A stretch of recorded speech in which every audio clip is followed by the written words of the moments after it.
You are listening to the Kinky Coach Podcast with Stephanie and Fox. Hey, Fox. Yeah? You've been a bad, bad boy. Naughty boy.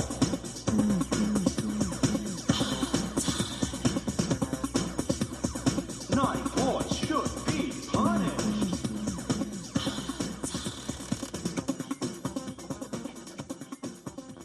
This show contains explicit content And is intended for mature audiences only. This is what happens when an innocent, successful mental health professional Falls for a rugged, prior deployed bad boy. You get one hell of a ride. It is a beautiful day out here outside of Austin, Texas. It is. And I am Stephanie. And I'm Fox. I'm a licensed mental health professional and in my doctorate program to be clinical sexologist. Wow. Long It's been day? a long day. Who are you?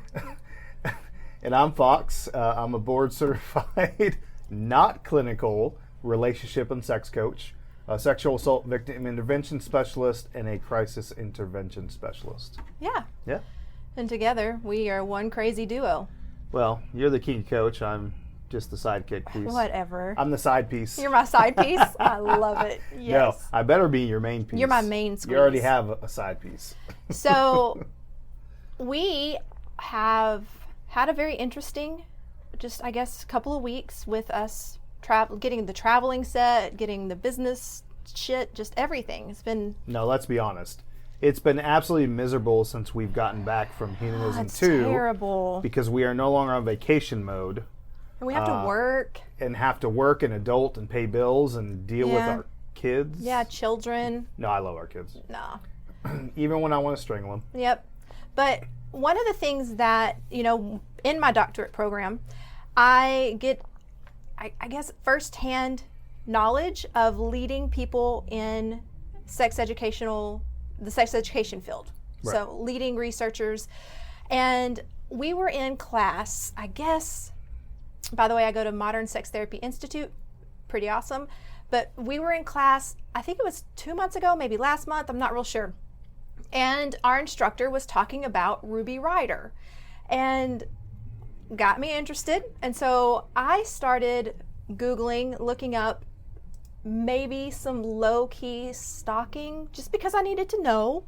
You were doing low-key stalking, or you were looking at her stockings? No, I was doing low-key stalking. Okay, I just want to clarify. Yeah, low-key stalking. And then I sent her a message, and I was like, I kind of feel like I'm talking to a celebrity, because she was the rage in our class. Mm-hmm. And so to have these doctors and all of these presenters talk about how awesome this lady is, I was like, heck yeah, I'm going to get her on our show. Yep. So we would like to introduce Ruby Rider. She is a sex podcaster, sex educator, sex worker, and writer of Pegging Erotica. And also, from what I can tell from all her website and social media, she is one of the leading individuals to go to if you are interested in pegging. Yes. All things pegging. All things pegging. Yes. And I have so many questions. I'm sure you do. I can't wait. I can already answer one. No. You don't I'm know good. that yet. I'm good. You don't know that yet. So we would like to introduce Ruby Rider. She's on the phone. How are you? Hello there. I am fabulous today. Thank you so much for having me on. I'm thrilled to be here. Thank you. So talk to us a little bit about who you are, your education, how you became what you do, and why I'm fangirling over you, and all kinds of fun stuff. Tell us about Ruby Rider. Well, my journey started a long, long time ago, because when I became sexual, I just really was kind of anally obsessed. I don't know why. No idea why. But in terms of like masturbatory fantasies and things like that, if there was anal action going on, I was a happy camper. And it didn't really make any difference who was doing what, as long as the ass was involved. And I had access to Forum Penthouse letters. That's what it was. And so it's that little book of letters. It doesn't have any pictures or anything. So it was very conveniently separated up into categories, and I would just flip to the anal. I was like 17 years old, and that was it. And one day I came across a letter, and I use that air quotes when I say that word, because who knows if these are real or not, because they're all so cheesy. And it was about two couples, and the women had labeled themselves football widows because their guys were always at the bar watching football games. And they came home one time, of course they'd been drinking and this whole setup, and the women were there with strap-ons on and footballs on the ground. They had their guys pretend they were centers, bend over, and they fucked them. And that was an epiphany for me. It was like, are you serious? You can do this? This is a real thing? That was like the Rubicon, And that grabbed a hold of me and never, ever, ever let go. But like many people who have found a desire that is outside of the box and not socially accepted very well, I labeled it bad and weird and different, and I hid it away out of embarrassment. And that was for decades. So many decades, it's even hard to say. But I just mentioned that I found this out when I turned 17, right? So when I turned 50, I divorced my second husband. A lot of reasons. It wasn't just because he wouldn't do the pegging thing, even though I did bring this up to both husbands, and they both kind of said, no. And I didn't have any kind of level of self-confidence to persist and say, but wait a minute, this is something that turns me on, because I was operating out of so much shame and embarrassment. So I thought, if I don't explore this now, when will I? And not only did I find out I wanted to explore it, I found out that this is what I was all about. And I just jumped in with both feet. I thought I was just going to be a writer of erotica. And I have written a lot of erotica. And one story got published in Women's Best Erotica 2014. But I ended up becoming a teacher. And I am so happy teaching about it. So, of course, I needed to get some exercise doing the actual thing, actual experience, right? So that happened as well. And, there's lots of stuff I could tell you in between, but now I find myself just thrilled with leading people down this path in a way that works for them, dispelling all the myths and misconceptions, correcting the assumptions, and presenting them with accurate information so that they can actually make a decision that's not based on knee-jerk reactions to misconceptions, because they have accurate information. So I'm thrilled to be doing what I'm doing. And yeah, somewhere along the way, I became a sex worker too. That was like 6 years ago. Wow. Maybe we'll figure out a little bit more of that in just a little bit. So can we provide our listeners with a working definition of what pegging is so we can all be on the same page? Oh, absolutely. So that word was created actually by Dan Savage on his column, Savage Love, in 2001. And a reader wrote in who was looking for a word to differentiate between lesbian strap-on sex and, at that time, what was called heterosexual strap-on sex. So, and interestingly enough, I crossed paths with this guy on Reddit, on one of the subreddits on pegging. And I paid attention because he said, I'm part of the reason that this word got created, and I can't tell anybody in my life about it. And so I said, let me interview you. And so I did do an interview with him, and they held a contest. They held a vote. And so people suggested a whole bunch of different words. Pegging is the one that won. And that's how it got created way back when. It was originally a very, very gendered term to mean a woman putting on a strap-on and penetrating a man anally. That has evolved over time because of the fluidity of sexual orientation and gender identification. In my world, I basically define it as anybody putting a strap-on and penetrating someone with a prostate. Okay. But also the queer community is grabbing a hold of that word and using it to mean anybody putting a strap-on and doing anybody. I cling to my definition, not with resentment that it's evolving, more that I need people to know that I teach to prostate owners as receivers, and vagina owners as givers, because it's important. Yeah, thank you for providing that. I'm interested to know, when did pegging become mainstream? there are so many clients who talk to us about That's it. a And big so, question. yeah. That is a good question. And I would have to say that as the reins around sexuality and what's accepted and what's not became loosened, partly because of 50 Shades of Grey. As much as I really, really don't like that book, that movie, one thing it did do was it woke everybody up a little bit to some kinky sex. So that's where people started sort of loosening up their whole attitude about, well, maybe we can try some cool stuff.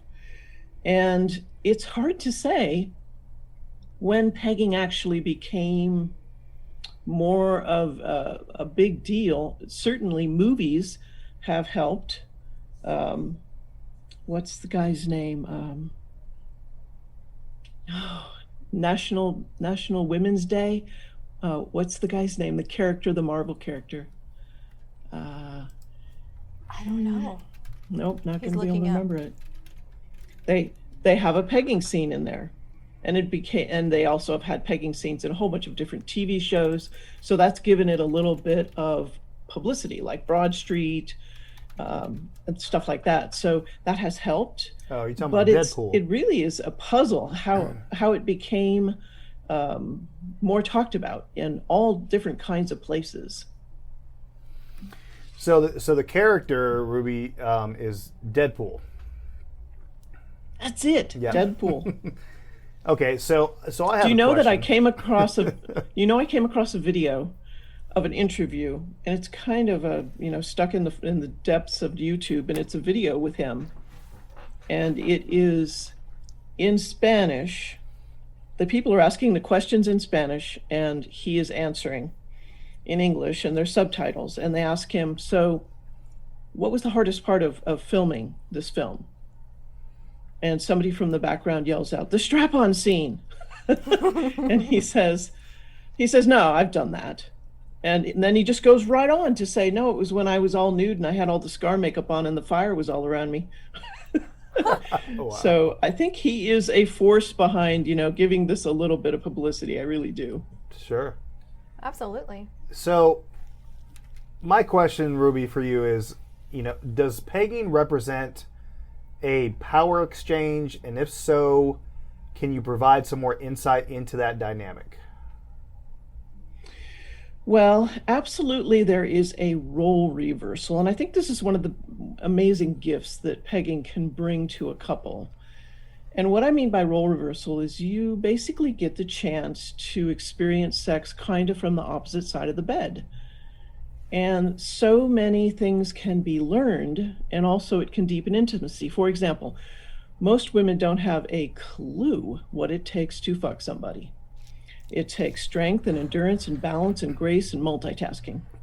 It takes multitasking to a degree that women will never truly understand because we strap it on and it's always hard. We don't have to have just as much fun to keep it hard, but not too much fun where it's going to end early. It's an athletic event. And so many women don't realize this. And when you strap it on and fuck somebody, you realize it. And you have so much more appreciation for what your partner usually goes through. Oh boy. He is giving me the Oh, I looks. am side-eyeing you. I'll bet you guys are.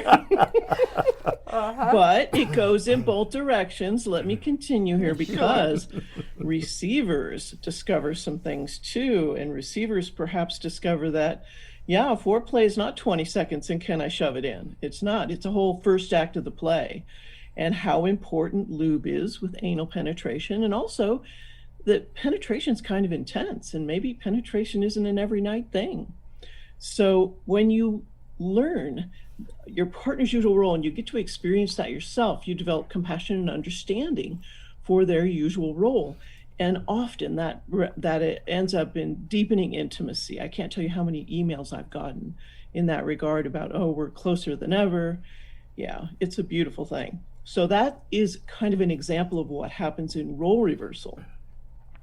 Power exchange, certainly it can be done with an established dominant submissive negotiated dynamic in a BDSM sense, and in sort of a lesser. Hey Kinky Nation, do you need help with navigating the swinging lifestyle? Fox and I offer personalized coaching services designed specifically for your relationship needs. Are you the person that all your friends turn to when they have questions about sex? You should check out the Kinky Coach Sex Coach Certification course and get paid for sex coaching instead of doing it for free. Just go to kinkycoach.com. Lastly, if you feel that you are in need of therapeutic services for your relationship or individually, please visit Beautiful Beginnings with an S, LLC.org for more information on the counseling services I offer. Okay, Kinky Nation, let's get back to the show.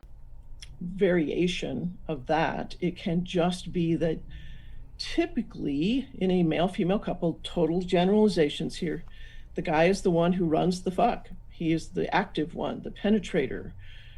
And the female is more submissive, typically receptive, and doesn't really run things, isn't in control. And I know that this is a generalization, but this is where the power exchange switches. And the guy gets to give up all the control, and the women get to have a chance to take that on and run with it if they want to. That's a really good way of putting that. And I actually want to give some credit to a friend of ours. So we were at Hedonism 2 in Jamaica recently, and one of the young females that is a what's her title again? Entertainment director, right? She's an entertainment director for Topless Travel. Does a phenomenal job at using a strap-on, and you can tell that she has had extensive training. She wore me, me watching her wore me out. I was like, whew, I need to go take a nap. And I gave her some great credit after she was done. I mean, I went up to her name is Chelsea, and I told her, you were phenomenal at that. Because as a man, me watching, normally I just kind of smirk and smile and laugh and go, okay, that's not how it's done. But watching this young lady, I was like, I'm so proud of you. Guy. Like, that was phenomenal. So yeah. I see it as Absolutely a workout. Like, I don't know if I could hold up to that. It's hard enough just trying to be on top. That's a lot of work. I get tired, I get winded. You know, the gyms have been closed down because of COVID, and they just opened them up again. And I am working out like crazy because I have a nice long getaway with a sweetie of mine, 4 nights in an Airbnb. And yeah, the stamina needs to be there, man. I'm working out. Yeah, I can't imagine. We have a row machine. We have an entire gym at our house, so she has no excuse. Yeah. Woo. So, how do I want to phrase this? If one partner is interested in pegging, how would you suggest that they breach that topic with their significant other?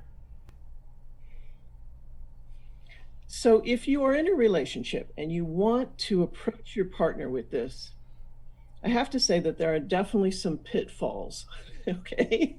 A lot of times the pegging bus, so to speak, is driven down the road by a receiver that really has discovered that maybe there's pleasure to be had and they want to talk to their partner about it. So often it is something that the men want, and they're trying to figure out a way to talk to their partner about it. I've actually recorded 2 podcasts very specifically that speak to either the giver or the receiver. And it takes them through all the myths and misconceptions, gives them accurate information, and then allows them to make a decision. It doesn't try and convince. And above all, it emphasizes the relationship.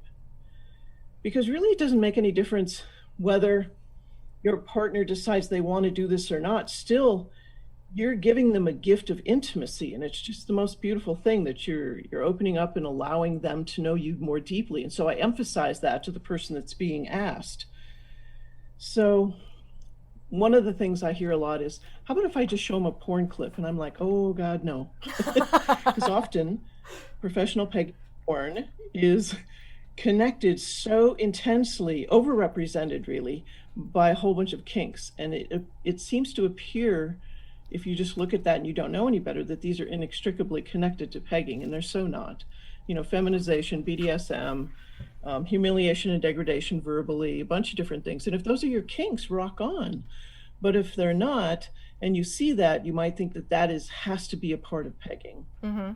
So the podcasts that I've recorded, what I suggest is you listen to it first, because you're the only one who knows if this is right for your partner. You have to make that decision. And then I suggest you introduce them to the topic itself, and then ask them to listen to it with you. And then while you're listening to it, you can pause it at all of those different points where I say something like, well, so you might be wondering if your partner who wants to get pegged by you maybe wants to dress up in women's clothing. And I don't know that. You'll have to talk to your partner about that. Some of them do and some of them don't. It depends whether they have that kink or not. So you can push the pause button and then talk about it. It allows them to not have to bring up every single super scary topic, because it does it for you. But above and beyond those two things, and those are accessible from my website, I would suggest that people not talk about this in the bedroom during sexy times or after. That's a really vulnerable time. It's not a good time to bring up something new. And also try and talk about it with excitement and enthusiasm instead of shame and embarrassment. And that can be difficult. But as best as you can muster that and let go of the shame and embarrassment, the better it's going to be. And give them information as well, because information is really important. I had a client today that is so odd, and I told her that we were interviewing you today, and I gave her your name to research you. She is very interested in pegging, and they've tried it once before, her and her husband, and it was very painful for him, to the point where it just couldn't handle it. And so I was like, okay, well then I'm going to ask about the tools and the toys and how we can do this safely. I think that it even maybe, and it wasn't a large strap on, but I think that it even kind of tore his tissue a little bit. And so that was a little bit disturbing for him. So what are some of the tools and toys, I can say that word. And safe practices. And safe practices so that doesn't happen. So part of the reason I think that there's an association, and sometimes it turns into a reality, about anal penetration being about pain, I think that arises because we have such shitty sex education in this country. Amen. And people learn about things from porn. And so I got nothing against porn. I love porn, but porn is kabuki sex, okay? It's a performance. And people try and duplicate it. Well, if you try and duplicate porn, yeah, the anal's going to hurt. Absolutely. So education is so important, to learn about all of the different safety rules, to learn not too big, not too fast. Don't ever use numbing lube. Have a lot of foreplay. Go really, really slow. And I mean, it sounds like a no-brainer, but nothing sharp. But in porn, you see fingers with long ass fingernails going into asses. And I'm like, it makes me shudder. It's like, no, don't do that. So yeah, just education first. So often people think you can just, shove it in. And no, asses need to be seduced and teased. Like I say, it needs to be an act of the play. It really does. The first act of the play.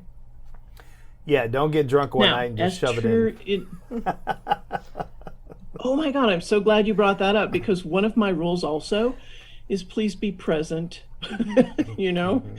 And part of the reason that's so important is because pain is an indicator. You want to know if you feel it, because here's the reality of pegging and pain.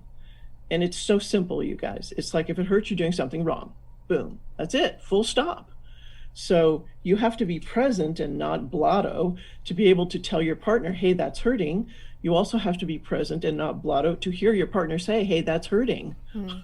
Yeah. So yeah, no matter how nervous you are, please be present. So you also asked about tools.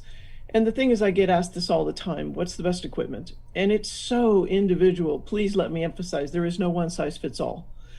And there are exceptions to even just if somebody said, okay, what's the best size of dildo to start with? Well, I can give you one, but there are exceptions. And it has to do with body type of the giver and receiver.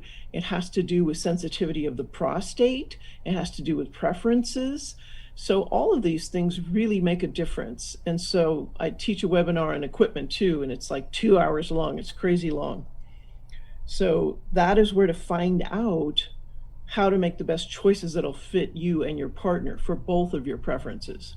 So you said a term that I want to kind of circle back to. You said seducing the ass, I believe. Can you tell me more about that? I love it. I'm going to say it all the time now.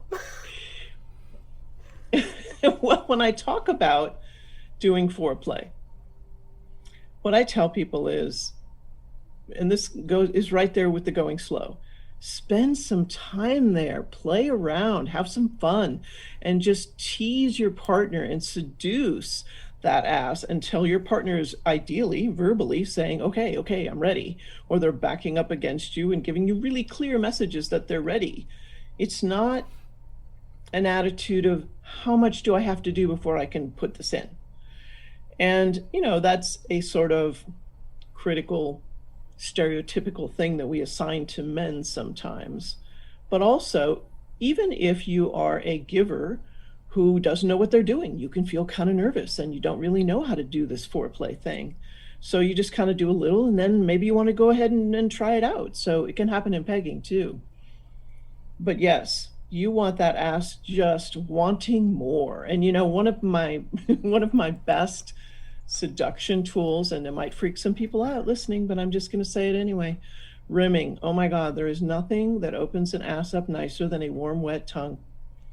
And there's dental dam barriers if it freaks you out with the germs and stuff. But yeah, it feels unbelievably good. What do you mean, I do that to you all the time. No, you don't. Absolutely. No, you. Well, I used to. You don't. You don't let me anymore. Such a. I may have been that guy that got. I just want to know if anybody's. Go ahead. I was gonna say, I may have been that guy that got too drunk one night and just tried to take what I wanted. Mm-hmm. And I've been on timeout since then. He's been on ass restriction since then. Hey, we're above good all, for you 2 have years. to have respect for the ass. You totally have to have respect. Yes. Absolutely. And I you agree. you have to approach it with respect. That's just it. I agree. Okay. So we've talked about it. This is my hypothetical couple. And me and my partner are ready to try this. We're ready to peg. What are some tips and tricks for these couples to navigate the awkwardness of getting in the correct position? What are the comfortable positions? How do we even know this? Talk to us about comfort after our ass is ready. After the seduction has been Yes. performed, yes. Well, positions, if you're talking about comfort, it's a different position depending on whether you're talking about givers or receivers.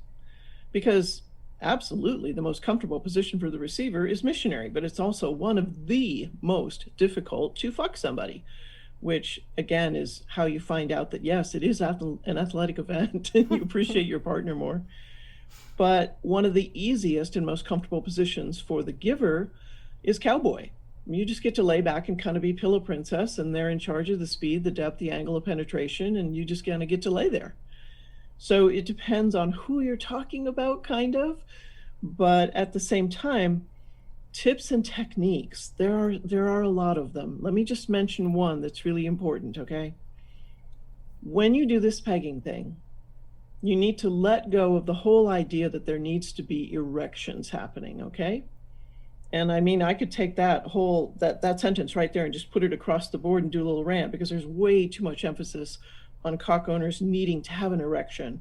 But in the pegging world, what happens when you have prostate stimulation and anal penetration, some of those receivers are going to have erections the whole time. Some are going to have them come and go, and some could not get hard if their life depended on it. And it's very individual. There's nothing wrong. It's all normal.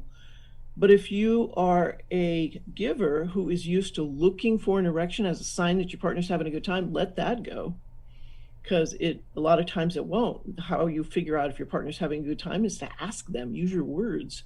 And if you were the receiver and you're like, what the hell, it's not working, what's wrong with me? Don't worry, you're not broken. That's just the particular reaction your body has to it, and it's all normal. So that's one hint, and as far as that kind of stuff. But let's see, a couple of others. The receiver, when you're first getting penetrated, push down and out with the same kind of muscle movement that you use in having a bowel movement. Now, this is, of course, taking into consideration you're cleaned out and everything, because that opens up that external sphincter, that voluntary one, and allows for easier penetration. And the last one I'll tell you is, if you're the giver and you are ready to do your partner, you've done all the foreplay, they say they're ready. Even if you've just had 2 fingers in there and those 2 fingers are the same diameter as the toy you're going to put inside them, you don't just get back there and just shove it in. You don't. You always approach the ass with respect. Push it in a little bit. Your partner will typically say, just give me a second here, because they're kind of trying to open that sphincter up. And when you're waiting for that to happen, don't be leaning into it, because then when it does open, you won't go shooting in and bottom out. It could be very, very unpleasant. So yes, that's where the balance comes in that I mentioned before, all those things that you need to do fucking. So you mentioned preparing your body, cleaning yourself out. Can you talk more to that? Absolutely. So there's 2 levels of it, kind of. But first, let me say that there's 2 parts to staying clean. One is what you put in your body, and then one is the actual cleaning out of it. If you do the first well enough, you won't have to do much of the second. And in general, it's what you would expect. If you have a diet that's full of raw vegetables and things with a lot of fiber and roughage, then things are going to move through your body really well. The younger you are as a receiver, the easier it is to be clean without needing to clean out. But it becomes more of a challenge as you get older. And certainly you can take fiber supplements as well. But the only area that you are playing in, basically, is the rectal canal. So a rectal douche is just meaning a smaller quantity of water. And they have some nice rectal bulb syringes, and you can do that in the shower. And you're just basically rinsing out that initial part, because that's where the play happens. Now, some people choose to do an enema, and they choose to do it for a variety of reasons. If you cannot relax as a receiver unless you're perfectly clean, then fine, enema's totally fine. If you have a partner who insists you be totally clean, that's fine too. Or if you enjoy enemas as an erotic foreplay, all fine. Just remember, if you choose to do an enema, do it 2 hours ahead of time, because there are folds and things in your colon and water gets caught there. So if you do it too soon, right before sexy times, then the water, that first expulsion of the enema is not all of it. And then you move around and it shakes some loose, and you don't want that second or third coming out when you're doing sexy times. There's a fantastic website. I believe it's called howtocleanoutyourass.com. It's a WordPress blog. It's literally been translated into 11 different languages. Yes. It's so good. So that's all the information you could possibly need. How to clean out your cleanoutyourass.com. You know that I am jumping on this right now and looking this up. Well, definitely, we can make sure we put that for our listeners as well. So while I'm doing this, I have another question based off of cleaning and preparing yourself. So even if we do that, mistakes can happen, accidents can happen, things can happen. What are some of the things that can go wrong, and how would you suggest that a couple quickly recovers from that and then continues their sexy time? Well, there's a number of different areas of pitfalls. Just in general, I would suggest you have patience with yourselves, first of all, because the learning curve is steep for the giver. So it takes a while to learn how to move your body. You've never had one. And all of a sudden you have one that's strapped onto your body and you can't even feel it. So it takes a while to learn how to move your body, to become good at it, to move the right way, to move your partner around so you don't tire too quickly. And the same thing here applies to the receiver in terms of have patience with your giver. I remember seeing a thread where the question was asked, what's the funniest or most embarrassing thing you've ever said while you were getting pegged? And somebody answered that he said, you fuck like a girl. And it doesn't make any difference if that's true. You never want to say stuff like that.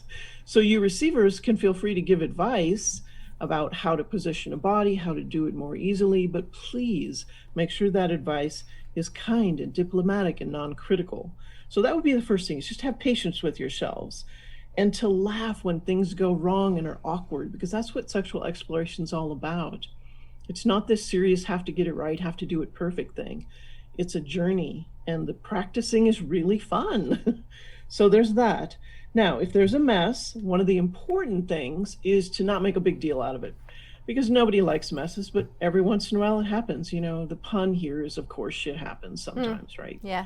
But at the same time, it's so important to not make it into some big deal and embarrass anybody. So if there's a little bit of a mess and you're the giver and the receiver doesn't even know it's there, and you're all prepared, of course, because you've got like hand towels or stuff like that, you just take it and wrap it around the toy and pretend like nothing happened. That's the best thing you could possibly do. But normally, the biggest problems come when you try and take things too fast, like it's too fast, too big. So the communication is what stops you from getting into that kind of trouble. And the communication is essential for making sure it doesn't turn into like something really bad from a, ooh, that's uncomfortable. I think that, well, I'm of the opinion that pegging is like a varsity sex act. Seriously. And it's, what I mean by that is you need to have some ducks in a row. And the most important one is communication. If you can't talk about sex in bed, then learn how to do that first. Then come back and do pegging, because this communication is essential for this act. But I think the most important one is to be present, and mostly, see, I'm talking about preventative things as opposed to when things go really wrong. Sure, yeah. Because sometimes when things go wrong, maybe it's the mess. And so, okay, you don't make a big deal, you just stop and maybe you finish doing some kind of other sexy times. But even if something else goes wrong in a variety of different ways, do that, what do you call it, like a debrief, maybe not right that night, but the next morning, talk about it and say, okay, how can we do this better next time? What was your favorite parts? What was your least favorite parts? What did you like? What did you like? What did you not like? And that way you can perfect it over time. Great information. That is. I like that. So let's talk about the benefits of pegging. And I know we spoke to that earlier, and we said, communication, closeness, and I'm assuming that closeness also comes with trust. But what are some other benefits to pegging and overall playing with the anal and rectal areas? Well, one of the first things that comes to mind is kind of what I say is my mission statement. I'm here to teach interested couples and singles how to discover one more thing that they can put in their sexual treasure chest of choices by teaching them about pegging. So one of the benefits is you get one more thing in your sexual treasure chest of choices when you're doing sexy times. It's like, oh, we've got that possibility too. But we've already talked about the whole deeper intimacy thing from the role reversal. And that ties into a deeper subject along the lines of, in general, again, generalizations in society, men are not encouraged to let go of control, to be vulnerable, and to open up and allow emotions and things. And absolutely, pegging can facilitate this. So sometimes it can feel a little scary, but sometimes men can crave that experience because they literally are not allowed it almost anywhere in their life. Often vulnerability is conflated with weakness. And true vulnerability actually requires so much courage that always kind of blows my mind when people think it's a weakness. So that can be an added advantage of allowing a man to get out of the man box, if you know what I mean, about all those characteristics that men are expected to adhere to, and especially the the actions that they're forbidden to take on in our society to be considered like the masculine, manly dude, right? So this turns it on its head and actually allows a guy to experience what many people consider to be the pinnacle of sexual pleasure for prostate owners. It's sort of like the pinnacle of pleasure of vagina owners when you start doing the internal stimulation as well. Same. So there's that. But there's also prostate health. Oh my goodness. Absolutely. So with older guys, there is an epidemic medical condition in this country called BPH. It stands for benign prostatic hyperplasia. That's medical speak for enlarged prostate or swollen prostate. So Aneros, the folks over at Aneros, which is a company that makes prostate stimulation devices, their original website is called highisland.com, and it has a PDF that you can download of a study they did with a solo use prostate massage device, and they gave it to like 190 guys who had BPH, and 150 of them finished the study, and it had 90% of them had a dramatic reduction of symptomatology, and some had a complete elimination of it. So this is really valuable information, because 50% of men in their 50s have BPH, 60% of men in their 60s, 70% of men in their 70s. You get the point. Yes. So this is a really important situation to ideally find a cure or a way to treat it that isn't invasive and require medications that have side effects. And while I'm not a doctor, I know a lot about prostates. So prostate health is actually something that is an advantage, totally. Well, it allows, in that role reversal, one of the things it does allow, which can be a very new experience, just like men having the vulnerability and emotional openness, is women can have that experience of running the fuck and taking control and experiencing what it's like to run things and potentially be very dominant. I mean, I found some very dominant underpinnings, absolutely. And it's kind of funny because when I sat back and thought about it, I never put that word to it, that I was dominant. But I realized, oh, right. When I masturbate, like 99.9% of all my fantasies are me doing something to someone.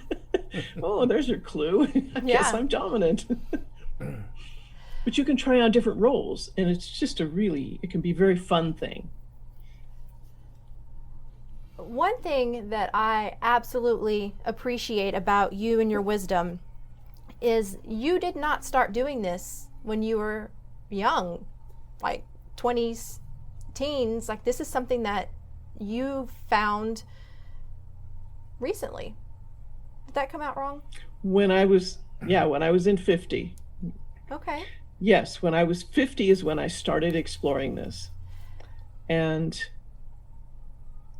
that whole journey was just, I don't know, the universe was apparently cheering me on because, of course, I had to get some experience at some point in time. So I put a profile up on, I think it was Adult Friend Finder, which is not a recommendation, by the way. And they have a whole set of optional questions that are sexually oriented. And one of them was, describe your favorite sexual fantasy. Well, I fancied myself as having a fair amount of writing skills, so I wrote just like 1,000-page sort of little fantasy, or 1,000-word, not page, 1,000-word fantasy of just a femdom situation. There's some spanking and some pegging, and he was serving her and stuff like that. And oh my God, guys just raised their virtual hands in unison and were waving them in the air going, me, me, me. And up until that point, I knew that I wanted to do this. I just had no idea there were so many guys that wanted it done. And I had no idea also that there was so much pleasure to be had. So these are things I've learned over the years. But my first experience, I kid you not, I met up with a guy from this website. And like I said, the universe was cheering me on because I'm so serious. He was a totally hot fireman. So I got to check 2 boxes off at the same time. God, yes. Very nice. He was just a very sexual person and wanted to explore that. But at the same time, it's kind of like, oh, this requires a lot of trust. And that is actually something I wish to emphasize, stepping to the side for a moment, because so many men out there want this to happen, and they're putting ads up all over the place. It's like, hey, I'm in St. Louis and I want my ass fucked and blah, blah, blah. typically this is done between people who already have a connection. Typically, it is not a one-night stand grinder or, Tinder hookup. So there we are at dinner, and he's kind of going, oh, I think I want to try this, but oh man, that's going to require a lot of trust. Because yeah, anal penetration absolutely does. And I said, take your time. And I felt such the role switch. I'm going, oh, honey, we can wait until you're comfortable. That's what it was kind of like until you trust me, right? And then he walks me to my car and we kiss goodnight. And it was one of those magical, totally matching kiss styles, where it just is perfect. And he said, anybody who kisses like that, I want to become intimate with. So yes. And so the next time we got together, that's when we did it. And I lied to him. I told him I'd done it before, you guys. I lied to him totally. Boy. I don't think it was a lie. It was just... What would you call it? Misinformation? It was. Yeah, okay. But I knew I could get away with it because one of the things I've done for a living as well is massage therapy for years and years and years. I'm finally ending that career because I've really enjoyed it. But I'm very, very good with bodies and reading people's bodies and touch. So I was pretty sure I could get away with it, and I totally did. And I did him in doggy style. I did a reach around, and he got off, and he kind of fell down on the bed and said, oh my God, I had no idea. And why did he say that? Because when you as a receiver have an orgasm that is achieved by simultaneous prostate stimulation and penile stimulation, the vast majority of receivers out there describe that as being roughly 10 times as powerful as a normal orgasm. So if that's not enough to inspire anybody who has any remote interest in exploring this, I don't know what is. That's a lot of inspiration there. That is 10 times as powerful. You tell me this when we have anal sex. I do. Yeah, I have. When we have anal sex, I have completely different type of orgasm. I call it my anal orgasms because it's a different feel completely. Yep. Than vaginal penetration. So this hot fireman that you seduced, just throwing that out there because I like that word. How did that transfer into you moving into sex work? Is that because you wanted to help other people? Well, it was kind of like this. I had come out of that second marriage. The last, year of it was pretty non-sexual, almost completely non-sexual. That was one of the things that wasn't working well. So I was a little bit like a kid in a candy store in terms of, okay, I'm going to make up for lost time.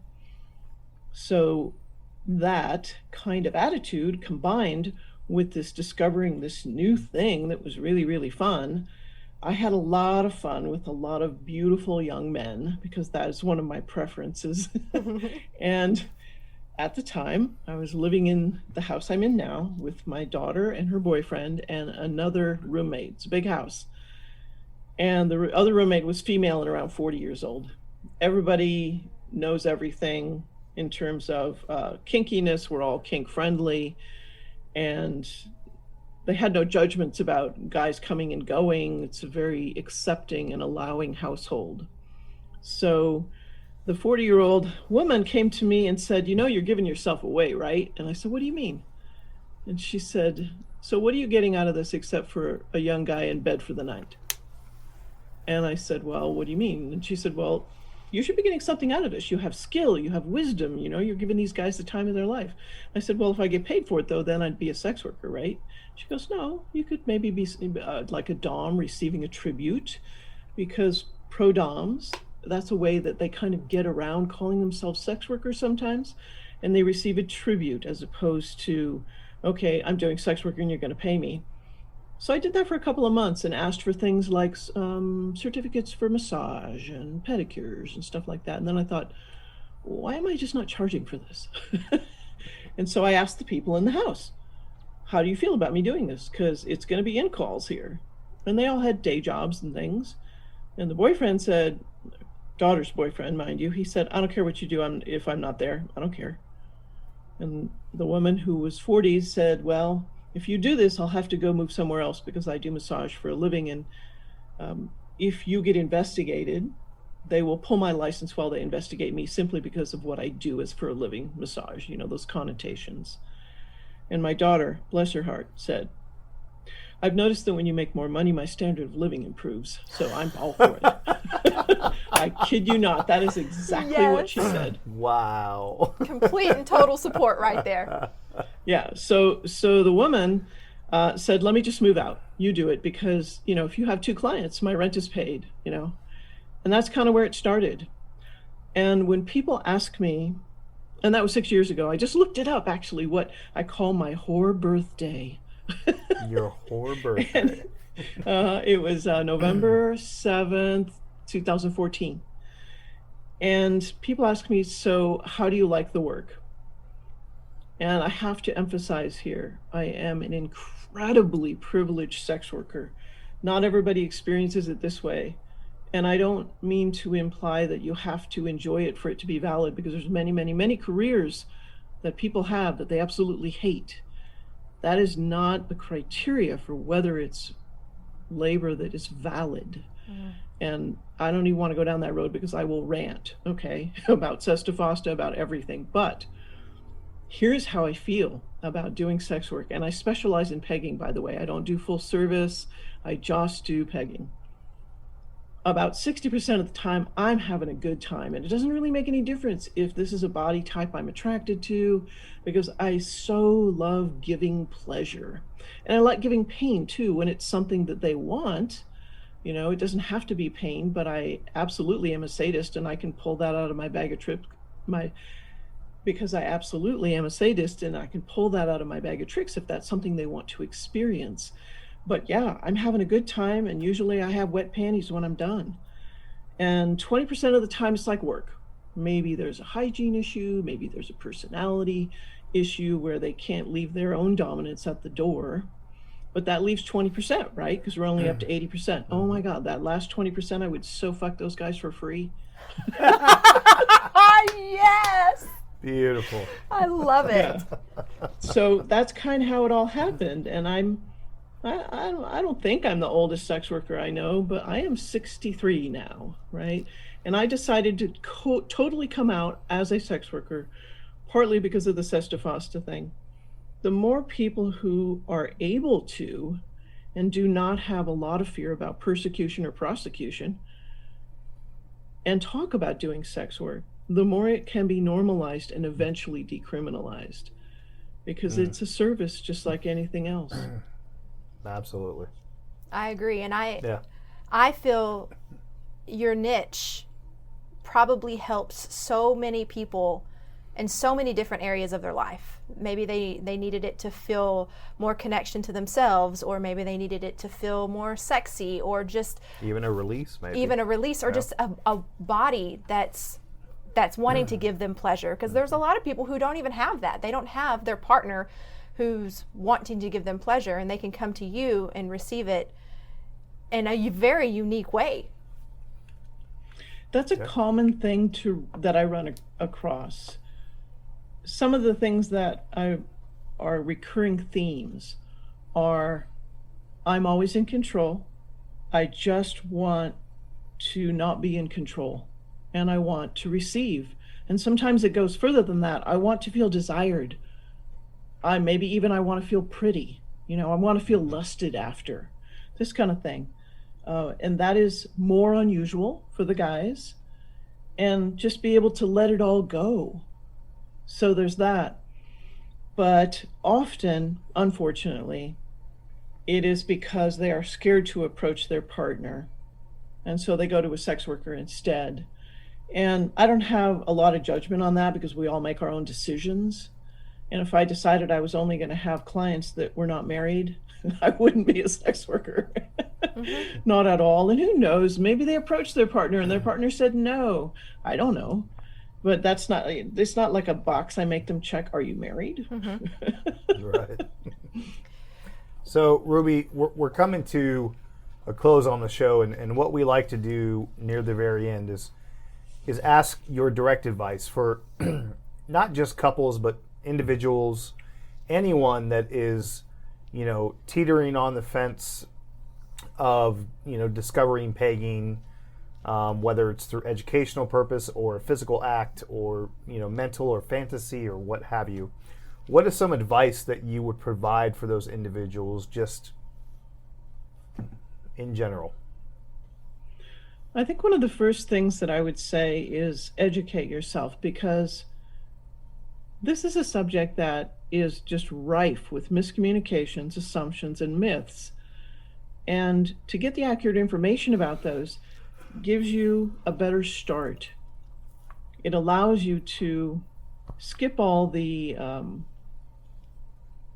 tangled stuff that you can get into because of those. There are people who have the knee jerk and give a response because of that assumption, and it never goes any further at all because they're operating under that assumption. Of course, the first assumption is sexual orientation.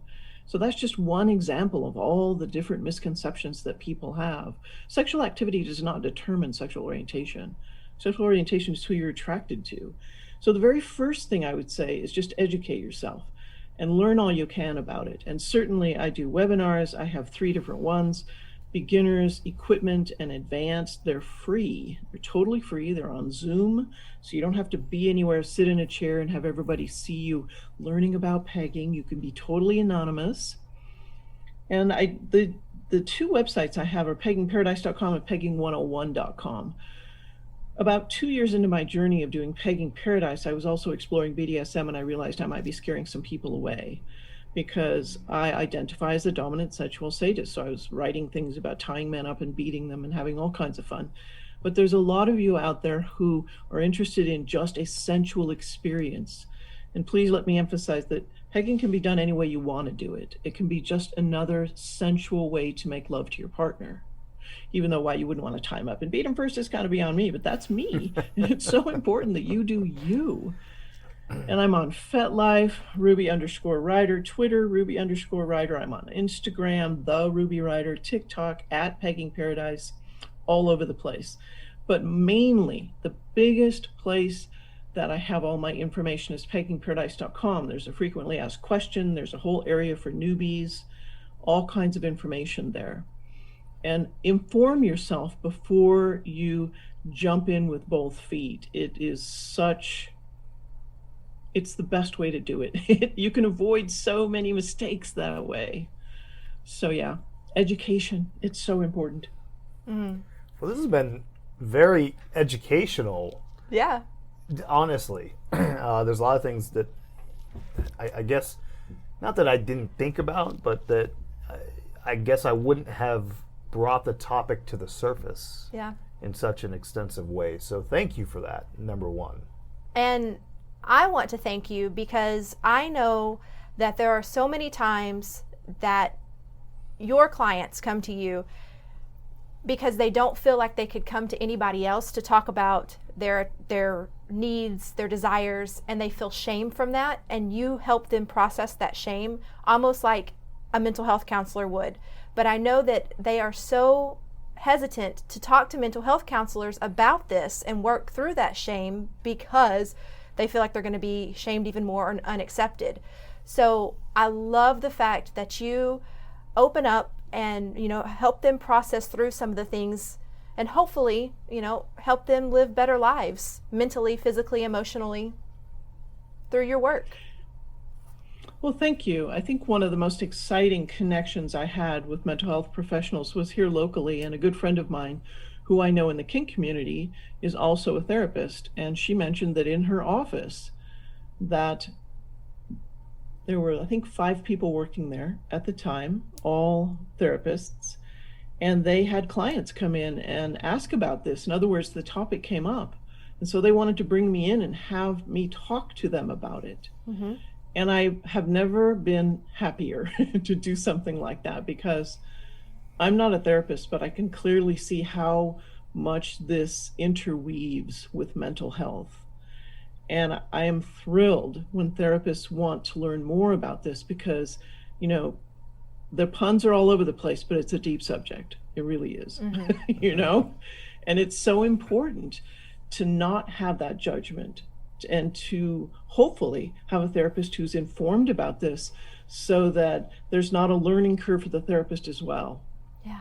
This is why I'm excited to do some stuff for the Modern Sex Therapy Institutes, because this is like exactly what I've been wanting to connect up with the therapists. Yes. Yeah. Well, and I'm not going to repeat the movie's name because I'm not a big fan of that movie either. But since that movie did come out, I have seen, and even through my wife's work, that mental health is really starting to focus on sexuality, kink, fetish, and diving a lot deeper into that and educating,